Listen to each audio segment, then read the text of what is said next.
Es- Me presento, profesor. Buenos días. Soy Catarina Lucía Cachao Santibáñez, del código 2023-18-19-2. Nuestro proyecto consta de un control de eje de una impresora 3D. Nuestro sistema consta de varias partes, ¿no? Hay un motor paso a paso, el cual está conectado a un osillo mediante un acoplamiento elástico flexible, el cual permite que nuestra tuerca se mueva de manera lineal, a pesar de que, eh, el motor gira de manera rotacional y la tuerca de manera lineal, ¿no? El rodamiento es para evitar mucha fricción a la hora de hacer el giro del motor. Para nuestro diseño de planta también tiene un final de carrera, el cual como no depende de la posición de la tuerca o del motor en sí, en nuestro sistema viene a ser de lazo abierto, pero forzamos un lazo cerrado en el apartado del software para que el final de carrera dé como que un tope a nuestro sistema. Este es el diseño 3D. Está constituido con los tres ejes, aunque nuestro modelo es de uno solo, debido a que tanto X, Y y Z funcionan de la misma manera, solo que en diferente posición. Eh, este es el plano de un solo eje y la planta tiene, como le mencioné, el final de carrera, el que es el que permite la retroalimentación, pero en nuestro diagrama matemático, en nuestras ecuaciones dinámicas, únicamente tenemos en cuenta la lógica del lazo abierto, debido a que, como vuelvo a explicar, el final de carrera no depende de nuestro motor o el mecanismo en sí. Pues doy paso a mi compañero para que explique la siguiente parte. Buenas tardes, profesor. Soy Sergio Anderson Enciso Pare, con código U2023-17-13-9. Bueno, respecto al modelo matemático, tenemos el modelado y ecuaciones dinámicas, donde sacamos los datos de la hoja técnica, el datasheet del motor paso a paso. Nos da el torque, la corriente. Y abajo tenemos nuestra tabla donde las variables indicamos cuáles son y su nombre. Más abajo hicimos la dinámica eléctrico-magnética del motor, donde nos da la constante de tiempo eléctrica con esta ecuación respectiva que ya tenemos. En la siguiente parte, ecuación mecánica rotacional, luego el acoplamiento cinemático de la transmisión, la ecuación mecánica unificada, y ya por último, la función de transferencia en lazo abierto, donde se unifican las ecuaciones y nos da un denominador con S3. Por ende es de orden 3 y de tipo 1 porque hay un polo en el origen. Bueno, continuamos con lo que es la estabilidad del tiempo de respuesta sin control, ¿no? Con respecto a los polos y ceros con la ganancia estática, los ceros no existen en este diagrama. Los polos serían un polo en el origen y dos polos que vendría a ser un par complejo en el plano izquierdo, ¿no?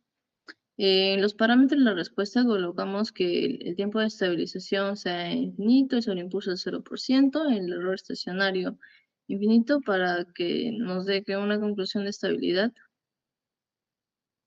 este, sea marginalmente estable. Eh, bueno, esto lo desarrollamos de esta manera debido a que como pusimos un escalón unitario de frecuencia de impulsos de 1 Hz, la posición lineal diverge en forma continua hacia el infinito y forma de la rampa debido a la naturaleza integradora del sistema, ¿no?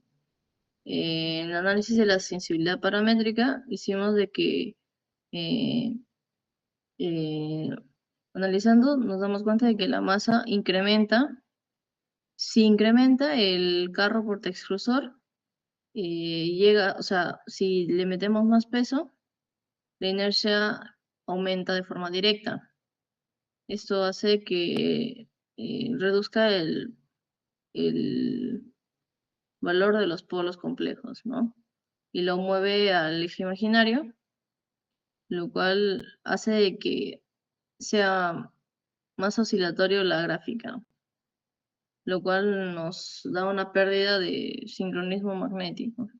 Y en cuestión de la fricción, si aumentamos la fricción, las guías se podrían, o sea, si se aumenta la fricción debido a las guías por sea desgaste o falta de lubricación, lo que incrementa sería el amortiguamiento de los polos complejos y ralentizaría la velocidad.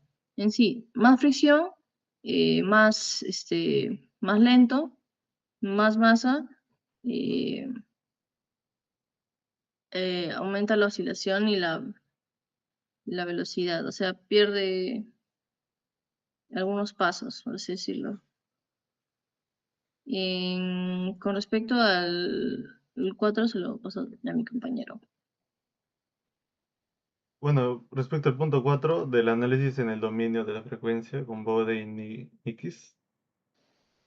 Primero sacamos que el diagrama de Bode en lazo abierto, por eso el de fin de carrera, que está en frecuencias bajas,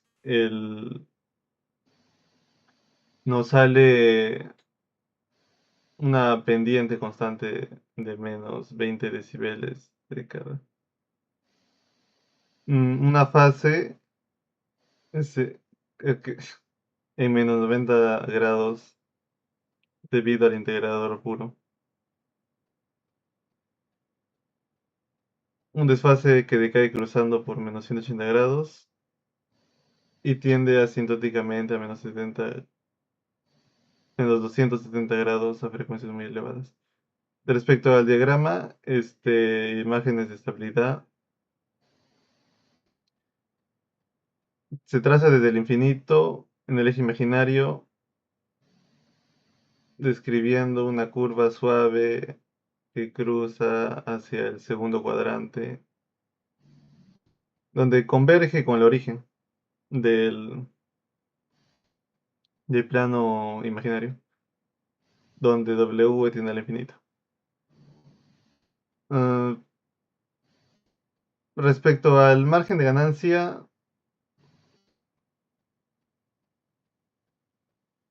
es un modelo de tercer orden que posee un punto de cruce en la fase menos 180 grados. Cuando se evalúa analíticamente por Roth-Hurwitz, el margen de ganancia es infinito y es igual a 48.3 dB, lo que nos da una ganancia muy alta y da inestabilidad al sistema y, como dice en el documento, oscilará destructivamente. En el margen de fase, una ganancia de cero, pero con un valor estable igual a 78.6 grados. Con análisis del LGR,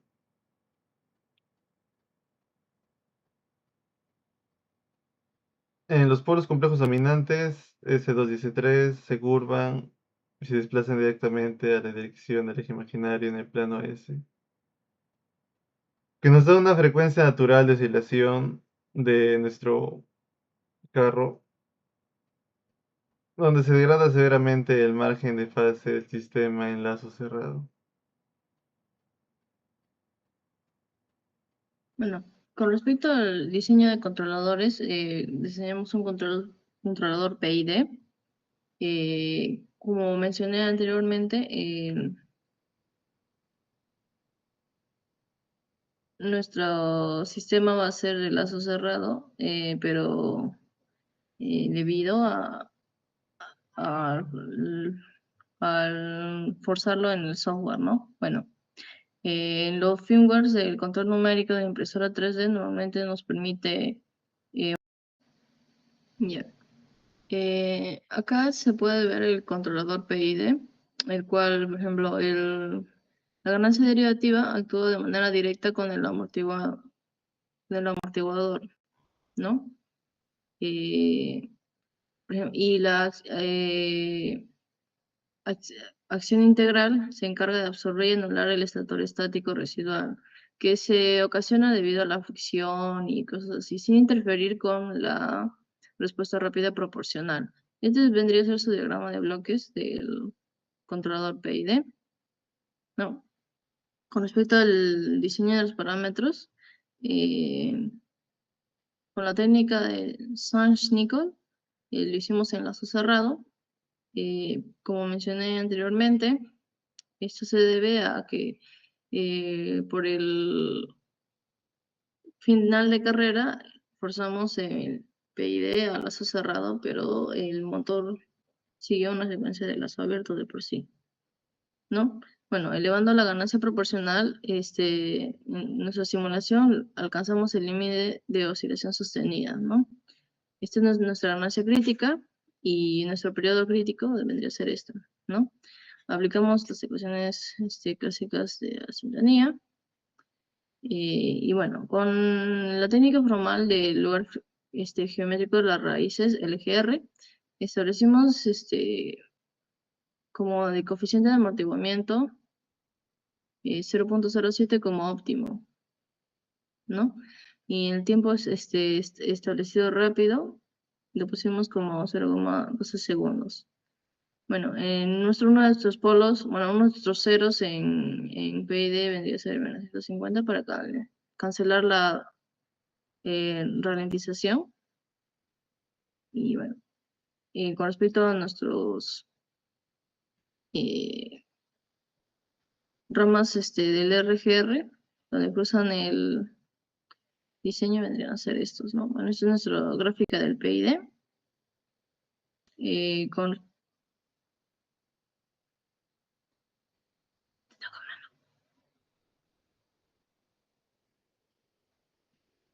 ¿De acuerdo?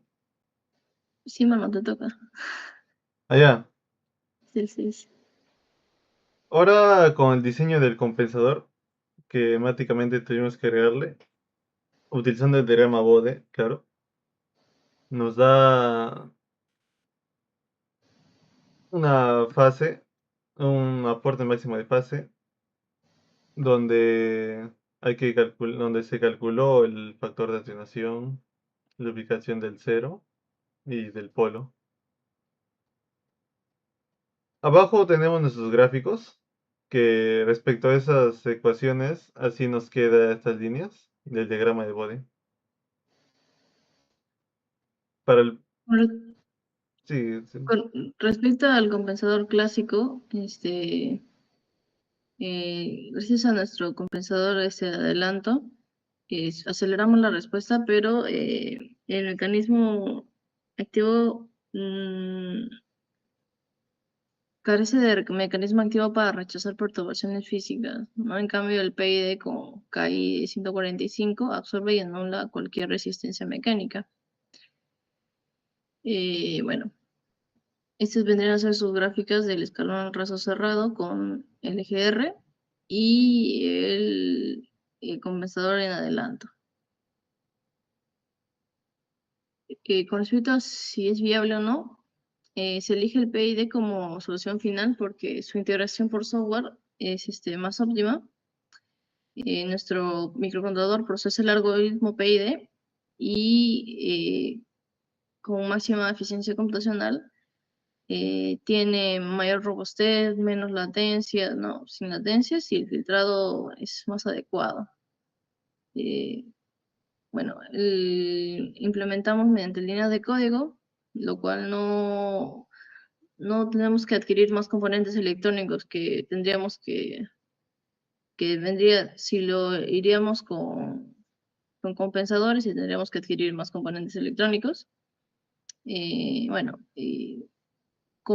por eso elegimos al final el PID como alternativa más precisa para hacer el manejo de los ejes, ¿no?